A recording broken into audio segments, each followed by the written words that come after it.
करते थे, लेकिन एक मुख्य रानी पटरानी होती थी। पटरानी जानते हैं, मुख्य रानी।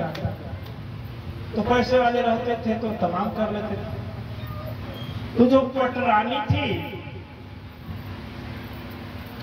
जो पटरानी थे, एक उसका नाम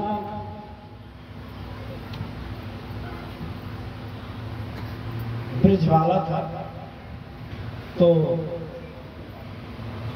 राजा धर्म प्रवृत्ति के थे। आप लोग सुने होंगे कि गंगा जमुना सरस्वती तीनों एक जगह मिले हैं।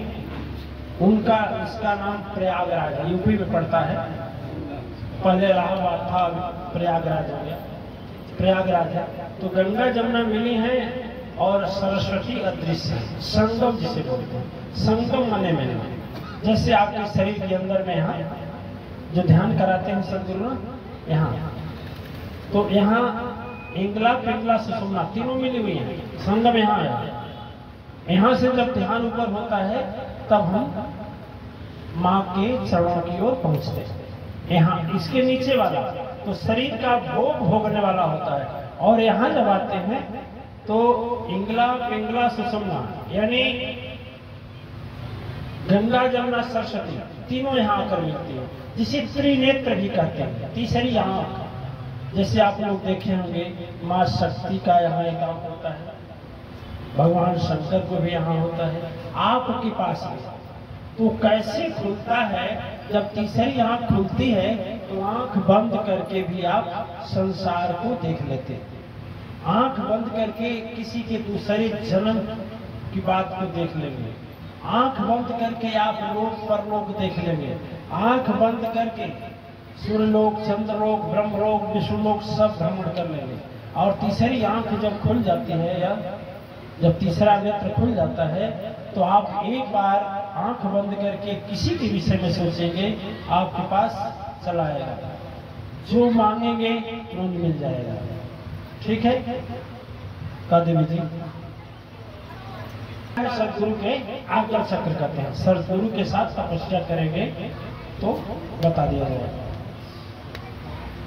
अवधूत अग्निश्वरानंद के इसके बाद जब आएगा तो तीसरी नेत्र वाली बारी आएगी। इसके बाद जब पोस्टिंग दिया जाएगा उसमें तीसरा नेत्र खुल जाएगा। देखिए अब वो राजा की एक रानी पटरानी थी। अच्छा, राजा की रानी है तो पर्दा में रहेगी कि नहीं? पर्दा में रहेगी। घुमाएगा नहीं ना रोड। तो ऐसा हुआ इलाहाबाद में उस समय कुंभ लगा हुआ था।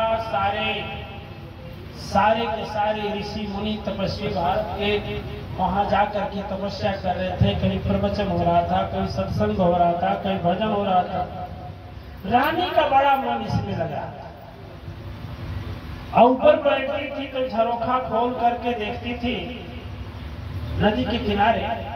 रानी का भी एक बहुत बड़ा महल की जैसा बन गया। रानी जब खोल कर देखती थी तो महाराज लोगों को देखती थी, ऋषि मुनि तपस्वियों को देखती थी। तो उसके मन में होता था वो काश हम चलते कम से कम सद्गुरु बना लेते।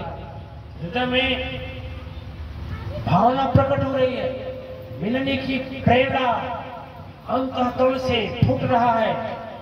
अंतर ज्वाला महाविशाल रूप धारण कर रहा है। आप बीच बीच में जनता को भी दिखाते रहते तो ठीक रहता। उनकी बात दिखाते, अपने बुद्धि अनुसार दिखाते रहना चाहिए। बोर हो जाते हैं लोग। कितने लोग तो लिख कर भेजते हैं गुरु जी अकेले बोलते हैं का कोई है। और महाराज यदि आपका आदेश होता तो हम गुरुओं का चरण छू लेते, पैर पखार लेती, दीक्षा ले लेती। राजा बोली, अरे तुम कैसी हो? हल्का फुल्का रानी हो क्या? इतनी बड़ी मगध देश के राजा की रानी हो, तुम जाओगी? लोग क्या बोलेंगे? साधारण सा जाओगे? इतनी महान हो करके रणजी बना रहे, ठीक करें, बहुत अच्छा है। जलंधर समझ लो कर ठीक। हर जब सोने लगी तो सोचने लगी कि महारानी धर्म कर्म ना कर पाऊंगी, अंतःकरण की दिव्य दे वेदना, उसे जगा नहीं पाऊंगी। जब सद्गुरु नहीं मिलेंगे जीवन यह अधूरा हो जाएगा। हट जले जस लाख की लकड़ी, केस घास जैसा जल जाएगा। सोने जैसी काय जरेगी, कोई पास न आएगा। एक सहारा सद्गुरु का है, वह भी ना मिलने वाले हैं। धिक्कार है ऐसे जीवन को जो इस तन में रहने वाले हैं। तुरंत मजबूर हुई है रानी, रात को जैसे 12 बजा निकली शिविर छोड़कर रानी। जैसे कान में मुर्गे की बोली लगा, ज्यों मुर्गा बोला, रानी रात को उठ गई और उसी गंगा नदी में घुस गई। कहीं यहां तक चल गई, यहां जल में गई, यहां इतना कंठ के जल तक पहुंची और कहीं माता गंगा क्षमा करना, यह तन अब ना मैं रख पाऊंगी। जिस जीवन में सद्गुरु ना हो गए, फिर मरने के बाद क्या मुंह वहां दिखलाऊंगी। यदि रानी आज नहीं होती तो प्रभु का चरण जरूर मिलता। सद्गुरु के चरणों में जाकर दुनिया का सच्चा सुख मिलता। और धिक्कार है सोने की पलंग है माता, चांदी का बर्तन बिरथा है, हीरे का जेवर मुझे चिढ़ाता। सबका सुख बस झूठा है, इतना कही और रानी उसी में डूबकर शरीर को त्याग। सुबह हंगामा हुआ, रानी क्या हुई, रानी क्या हुई, रानी क्या हुई। राजा का तुरंत सारे सेनापति सेना आदि इत्यादि गए, महाजाल डाला गया। महाजाल में रानी तो मिली, लेकिन उनका प्राण नहीं। दिव्य आत्माएं, आप या हम लोग यहाँ बैठे हैं ना, तो जरूर पूर्व जन्म का तपस्या का प्रतिफल है। इतनी बड़ी तपस्या को जब त्याग की तो उनका दूसरे जन्म में सावर जाति में जन्म हुआ। उनका नाम आज तक कोई न जाने। भिलनी कुल में जन्म हुआ। उनको शिवरी माता के रूप में लोग जानने। राजा थी, उस जमाने में रानी थी, इस जमाने में गरीब के घर। समझ रहे हैं? गरीब के घर जन्म। धंधा क्या था? उनके बाप भेड़ बकरी रखते थे। कोई भेड़ बकरी से पालन पोषण होता था। लेकिन शिवरी जब से जन्म ली, पूर्व जब जिसे बरेश्वरानंद जी महाराज है ना, उसी तरह से पूर्व जन्म का शिवरी का आकलन होता था, याद आता था। तो वही सदगुरु की भक्ति, वही भजन, वही चीज। घर वाले आजिज हो गए। पंडितों का एक गिरोह आया और कहा कि इसको संभालो, नहीं थे तो क्या हो जाएगी? अरे सन्यासी हो जाएगी, साधु हो जाएगी। तो आप लोग जानते हैं आज भी गांव वाले क्या करते हैं? गांव वाले क्या करते हैं? यदि ऐसा देखते हैं, कहते हैं लड़कवा का शादी कर दो, लड़कियां का शादी कर दो, माया जाल में उलझ जाए। होता है ना? यही एक उपाय जानते हैं और उपाय नहीं जानते। तो पंडितों का गिरोह आया तो बोला कि इसका शादी कर दो। अब शादी कैसे हो? ये आचार्य जी लोगों को नहीं ले रहे हो। चैतन्य महाप्रभु का नहीं, राहुल का नहीं, उनका नहीं, शंकर भगवान का नहीं, केवल देवी जी लोगों का ले रहे हैं। सबका नहीं। देखिए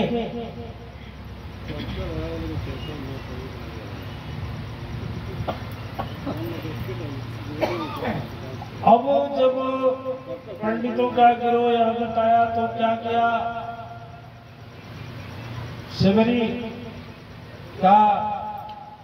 शिवरी माता का शादी रचा दिया गया और उनकी उम्र एक बच्ची थी यहाँ कहीं का, यानी यही 8-10 वर्ष की थी। 8-10 वर्ष की बच्ची का शादी रच दिया गया।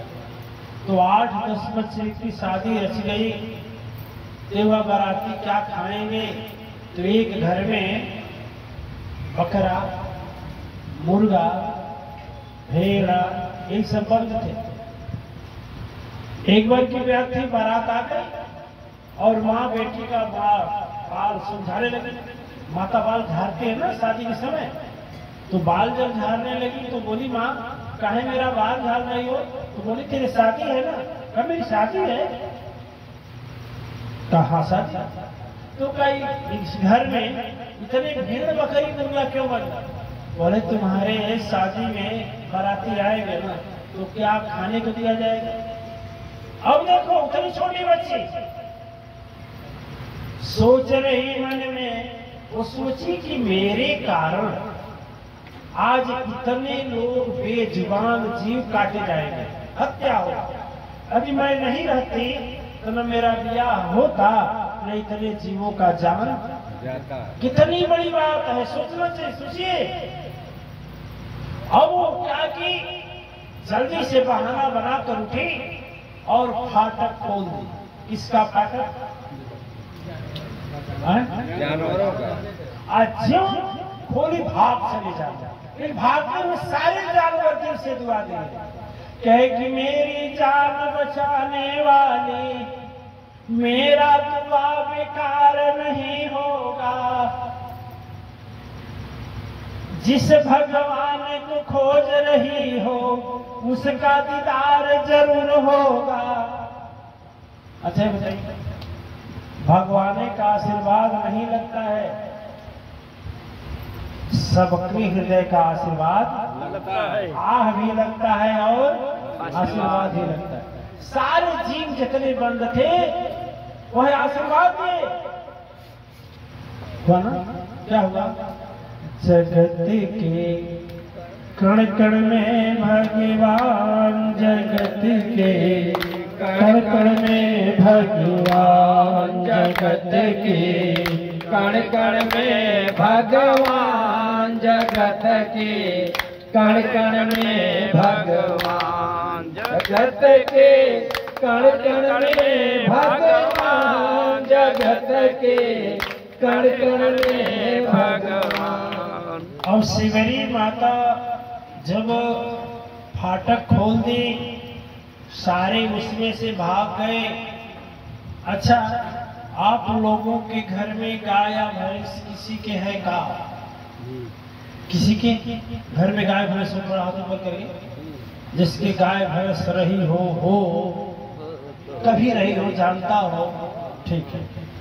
अच्छा ये बताइए, आप भैंस खरीद कर लाए और आपका घर का लड़का या लड़की रात में खोल कर भगा दे, तो आप नाराज होंगे कि नहीं होंगे?